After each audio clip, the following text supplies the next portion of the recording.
supporter and donor to lead the investigation into the targeting of nearly 500 conservative groups. Welcome to HQ. I'm Allison Camerata. And I'm Greg Jarrett in for Bill Hemmer, who's on assignment today. Nearly 8 months ago, President Obama promising to hold those responsible accountable for their actions. Remember that? I sure do. So California Republican Darrell Issa is the chairman of the House Oversight and Government Reform Committee. He has been leading the charge for answers. Congressman, thanks for joining us.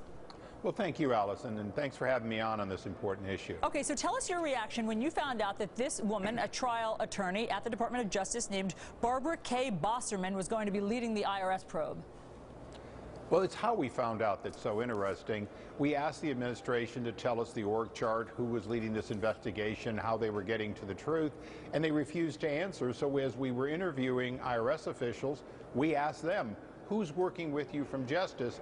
And her name kept coming up. So we did a little checking, only to discover that she was a consistent and pervasive donor to Obama's reelect and to the Democratic National Committee, certainly seeming to be a very obvious conflict of interest. Okay, so you sent this letter to the Attorney General. What did you say in your letter?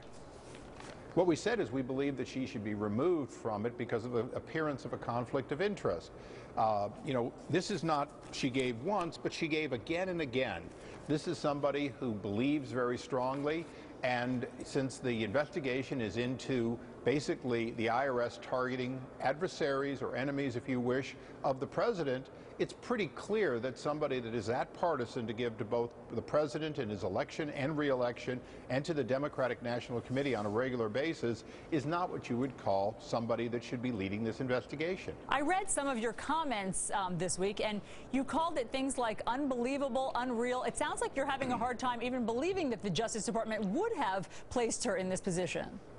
Well, if it was anyone other than Attorney General Eric Holder, who was held in contempt for both participating, if you will, in lying to Congress and then covering it up, I probably would find it completely unbelievable.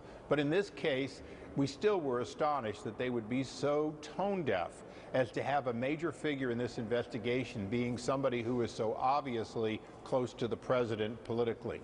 Yeah, but Congressman, obviously it's not sitting well with you to have an Obama financial backer lead this investigation, just as it would not sit well to have, say, a Tea Party loyalist lead this investigation. But everyone has some sort of political leaning. How could you ever find someone who's neutral?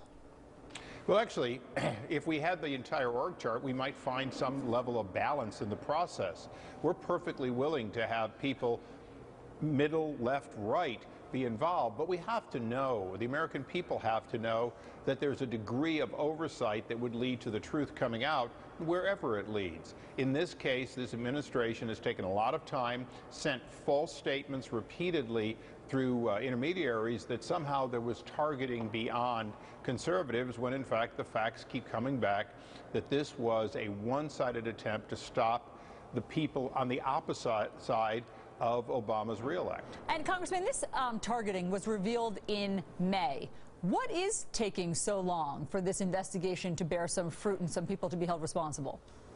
Well, to a certain extent, I go back to the Fast and Furious case where we're tied up in court trying to get the administration to turn over documents. They've used one after another new assertions of privileges to slow or to not give information. And in the case of the IRS, they've gone out of their way to make sure that you get highly redacted documents or no documents at all.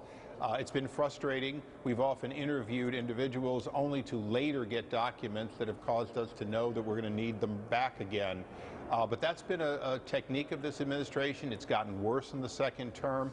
And I think on something the American people feel is so reprehensible, this should be the exception. They should come clean and come clean quickly if they want people to trust the IRS, the entity, if you will, that has so much greater influence in your life because of the Affordable Care Act. Speaking of the Affordable Care Act, I want to move on to a letter that you sent yesterday. You are accusing Secretary Kathleen Sebelius of giving false and misleading testimony to Congress when it came to the botched rollout. What do you mean? Well, we laid out in detail areas in which what she said wasn't true, and we've asked for a clarification. They've been unwilling to do it.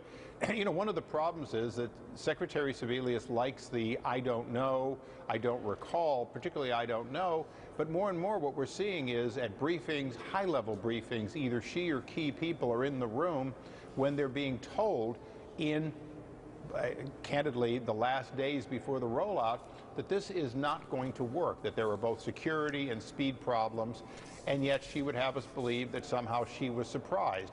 Well, if she was surprised, her key lieutenants weren't, because they were in the room for these briefings, and we believe in more than one case she was advised and chose not to remember.